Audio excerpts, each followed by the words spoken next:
Hello दोस्तों, MBPSC Hindi के YouTube channel पर आप सबका स्वागत है। तो आज हम लोग देखेंगे बायोलॉजी का यूनिट 3 का, ठीक है ना, पेपर 3 का जो है।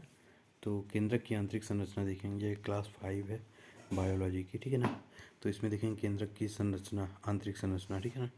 तो केंद्रक के अंदर क्या होता है? क्रोमोसोम होता है, ठीक है ना। क्रोमो का अर्थ होता है रंग और सोम का अर्थ होता है शरीर। केंद्रक के अंदर क्रोमेटिन धागेनुमा संरचना होती है। यह प्रत्येक कोशिका के केंद्रक में जोड़ेनुमा होता है, ठीक है ना। केंद्रक के अंदर क्रोमेटिन धागेनुमा संरचना होती है कि यह प्रत्येक कोशिका के केंद्रक में जोड़ेनुमा होता है, ठीक है ना। तो केंद्रक कहाँ होता है? कोशिका में होता है। कोशिका के अंदर कोशिका द्रव्य होता है और कोशिका द्रव्य के अंदर केंद्रक होता है, ठीक है ना। तो केंद्रक कैसा होता है? केंद्रक के अंदर क्रोमेटिन धागेनुमा एक संरचना होती है। यह प्रत्येक कोशिका के केंद्रक में जोड़ेनुमा होता है, ठीक है। तो ये जानवरों मनुष्यों एवं पौधों की प्रत्येक कोशिका के केंद्रक में पाया जाता है, ठीक है ना। ये सभी जानवरों, मनुष्यों एवं पौधों की प्रत्येक कोशिका की कोशिका के अंदर है जो होता है केंद्रक पाया जाता है। मनुष्य में 23 जोड़े गुणसूत्र पाए जाते हैं, ठीक है।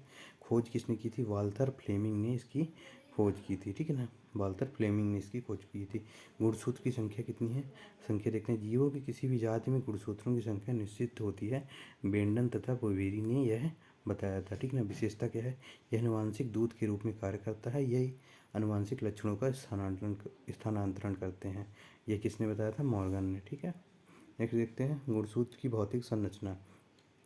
गुणसूत्र की भौतिक संरचना कैसी होती है? तो इसमें क्या होते हैं? पेलिकिल तथा मैट्रिक्स होते हैं, क्रोमेटिड्स होते हैं, क्रोमोमियर्स होता है, सेंट्रोमियर्स होता है और सेंट्रोलाइट होता है। गुणसूत्र की जो भौतिक संरचना होती है वह किससे मिलकर बनी होती है? इन पांचों से मिलकर बनी होती है, ठीक है। गुणसूत्र की रासायनिक संरचना देखते हैं। यह न्यूक्लिक अम्ल तथा प्रोटीन के द्वारा निर्मित होते हैं। यह मुख्यतः 3 रासायनिक तत्व प्रदर्शित करते हैं। गुणसूत्र की रासायनिक संरचना जो है, ठीक है ना। रासायनिक तत्व कैसे होते हैं? डीएनए और आरएनए होता है, जिसका फुल फॉर्म है डीऑक्सी राइबोज न्यूक्लिक अम्ल। और आरएनए क्या होता है? राइबो न्यूक्लिक अम्ल हिस्टोप्रोटीन, ठीक है। रासायनिक तत्व कौन कौन से होते हैं गुणसूत्र में? डीएनए, आरएनए और हिस्टोप्रोटीन होता है, ठीक है। नेक्स्ट देखते हैं, यह है डीएनए क्रोमोसोम की संरचना। देखते हैं डीएनए, देखते हैं डीएनए यह एक द्विकुंडली संरचना होती है। खोज किसने की थी? वाटसन व क्रिक ने डबल हेलिक्स मॉडल की खोज की थी, ठीक है। वाटसन व क्रिक ने डबल हेलिक्स मॉडल की खोज की थी, द्विकुंडली नुमा मॉडल की खोज की थी। डीएनए न्यूक्लियोटाइड होता है, न्यूक्लियोसाइड। डीएनए को 2 भागों में बांटने पर क्या किससे मिलकर बना होता है? न्यूक्लियोसाइड और फास्फेट से डीएनए मिलकर बना होता है। डीऑक्सीराइबोज और नाइट्रोजनी क्षार होता है इसमें, ठीक है।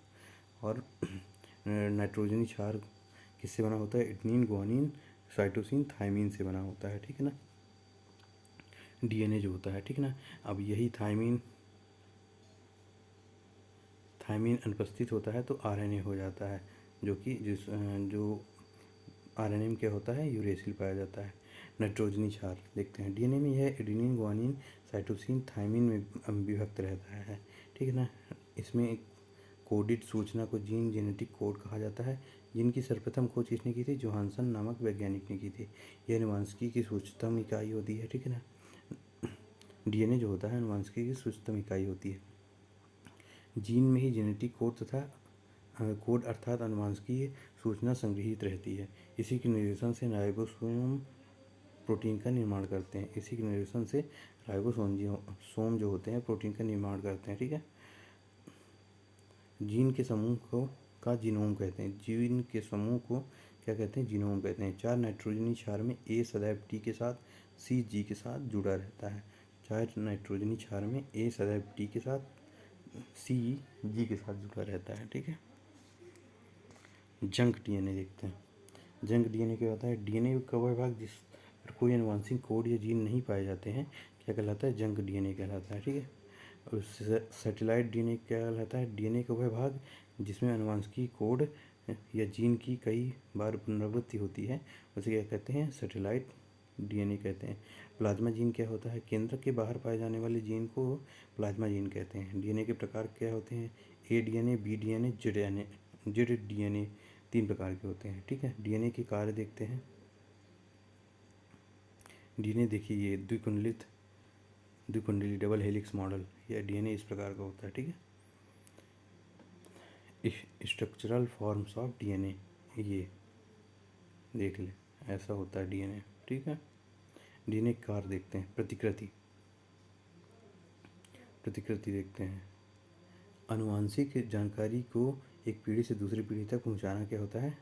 डीएनए के कार्य होते हैं। उत्परिवर्तन, डीएनए अनुक्रम में होने वाला तीव्र परिवर्तन क्या होता है? डीएनए का कार्य है। ओवर क्रॉसिंग,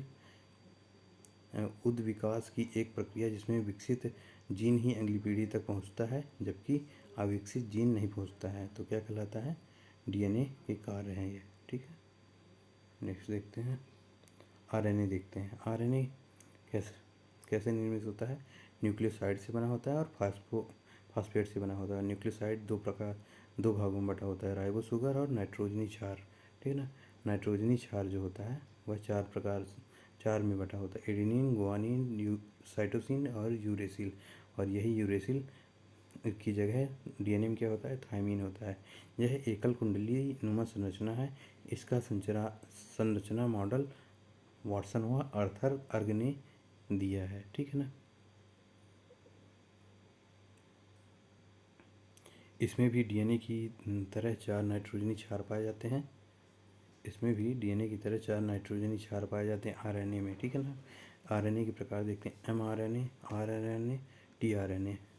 एमआरएनए देखिए क्या कार्य करता है? डीएनए द्वारा लिखित निर्देशित सूचना को राइबोसोम तक पहुंचाना एमआरएनए का कार्य होता है। ठीक है ना, आरएनए क्या करता है? डीएनए द्वारा भेजी गई एवं एमआरएनए द्वारा प्राप्त सूचना अनुसार प्रोटीन का निर्माण करता है। ठीक है, टीआरएनए क्या करता है? स्थानांतरण वांछित व एवं लक्षित अमीनो अम्लों को राइबोसोम तक पहुंचाने का कार्य टीआरएनए करता है। ठीक है, ट्रांसफर आरएनए जिसे कहते हैं। ट्रांसक्रिप्शन डीएनए से आरएनए की प्रक्रिया ट्रांसक्रिप्शन कहलाती है। ठीक है ना, डीएनए से आरएनए बनने की प्रक्रिया क्या होती है? ट्रांसक्रिप्शन कहलाती है। रिवर्स ट्रांसक्रिप्शन क्या कहलाता है? आरएनए से डीएनए बनने की प्रक्रिया रिवर्स ट्रांसक्रिप्शन कहलाती है। ठीक है,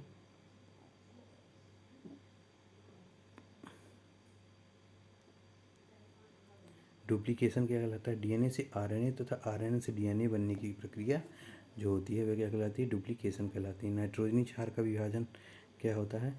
प्यूरीन और पिरामिडीन में विभक्त होता है। ठीक है ना, का विभाजन होता है नाइट्रोजनी क्षार का। तो यह क्या होता है? एडेनिन, गुआनिन में होता है प्यूरीन विभाजित होता है। पिरामिडीन क्या होता है? साइटोसिन और थायमिन यूरेसिल में विभक्त होता है। डीएनए एवं आरएनए में अंतर, यह जरूर अच्छे से ध्यान दें क्योंकि ये 5 नंबर में मेंस में आता है। ठीक है ना, आ सकता है, आता भी है। डीएनए क्या होता है? मुख्यतः केंद्रक में उपस्थित होता है। ठीक ना, आधार क्या होता है? दोनों का आधार दोनों की ये दिया हुआ है। ठीक है ना, कि आरएनए और डीएनए में क्या उपस्थित होता है, क्या नहीं, तो इसमें फिर विभक्त हो जाएगा, ये इसमें उपस्थित होगा या नहीं। ठीक है, नेक्स्ट देखते हैं। मुख्यतः डीएनए जो होता है मुख्यतः केंद्रक में उपस्थित होता है। 2 लंबी श्रृंखलाओं के डबल हेलिक्स के रूप में होता है। इसमें अणु में डीऑक्सीराइबोस शर्करा प्राप्त होती है। इसमें न्यूक्लियोटाइड एडेनिन, गुआनिन, साइटोसिन एवं थायमिन क्षार होता है डीएनए में। ठीक है ना, डीएनए 3 प्रकार के होते हैं, ए बी जेड डीएनए। ठीक है ना, आनुवांशिक जानकारी को एकत्र कर पीढ़ी दर पीढ़ी स्थानांतरण करते हैं। स्वयं की प्रतिकृति बनाने में सक्षम होते हैं। डीएनए यूवी किरणों से क्षतिग्रस्त हो जाती है। ठीक है ना, अब आरएनए देखते हैं। यह केंद्रक के साथ कोशिका द्रव्य में भी उपस्थित होती है। केंद्रक के साथ कोशिका द्रव्य में भी उपस्थित होता है आरएनए। यह एक श्रृंखला का होता है जो स्वयं पर कुंडलित है। इसमें राइबो शर्करा प्राप्त होती है। इसमें थायमीन के स्थान पर यूरेसिल क्षार आ जाता है, बाकी समान रहता है। यह आरएनए कितने प्रकार के होते हैं? 3 प्रकार के, एमआरएनए, आरएनए, टीआरएनए, एमआरटी नाम से। ठीक है ना, याद रखेंगे। 3 प्रकार के होते हैं, दोनों भी। डीएनए भी 3 प्रकार के होता है, एबीजेड, और ये क्या होता है? एमआरटी, 3 प्रकार के होते हैं। ठीक है ना, शरीर निर्माण हेतु प्रोटीन का संश्लेषण करना इनका कार्य होता है। आरएनए का स्वयं सक्षम नहीं होने पर डीएनए से संश्लेषित होता है, कोई प्रभाव नहीं पड़ता इसमें, ठीक है। डीएनए रिकॉम्बिनेंट पुनः संयोजन क्या डीएनए रिकॉम्बिनेंट या पुनः संयोजन क्या है? एक आधुनिक जीनोम तकनीक जिसमें 2 या 2 से अधिक स्रोत से डीएनए को संयोजित कर लक्षित रिकॉम्बिनेंट पुनः संयोजन डीएनए बनाया जाता है। क्या कहलाता है? पुनः संयोजन कहलाता है डीएनए का, ठीक है। तो तकनीक प्रक्रिया देखेंगे डीएनए की। इसमें वांछित डीएनए को जीवों से प्राप्त कर लक्षित डीएनए अणुओं की पहचान कर जोड़ा जाता है। यह आनुवंशिक इंजीनियरिंग की एक प्रक्रिया है जिसमें वैज्ञानिक एक जीव के जीनोम को संशोधित करते हैं। इस प्रक्रिया में मुख्यतः बाहरी जीन को जिस प्रकार मेजबान जीनोम में प्रवेश कराया जाता है उसे रिकॉम्बिनेंट डीएनए जीन कहा जाता है, ठीक है। इसके लाभ देखते हैं। लाभ क्या है डीएनए के?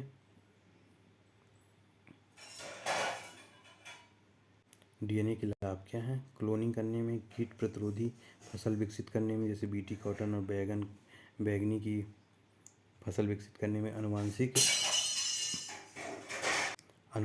रोगों के उन्मूलन में, उदाहरण हीमोफीलिया आदि, शरीर में इंसुलिन के उत्पादन करने में, फूड फोर्टिफिकेशन को बढ़ाने में इसका उपयोग है, उदाहरण गोल्ड राइस आदि का निर्माण करने में, पर्यावरण में खाद्य श्रृंखला के संतुलन में भी डीएनए का प्रयोग किया जाता है, ठीक है ना। मेकिंग अ 3 पेरेंट एम्ब्रियो, ठीक है ना। इसको देख लेंगे आप लोग, ठीक है ना। तो यहाँ ये डीएनए ख़त्म होता है। स्टेम सेल नेक्स्ट वीडियो में देखेंगे। Thank you. चैनल को लाइक शेयर एंड सब्सक्राइब करें।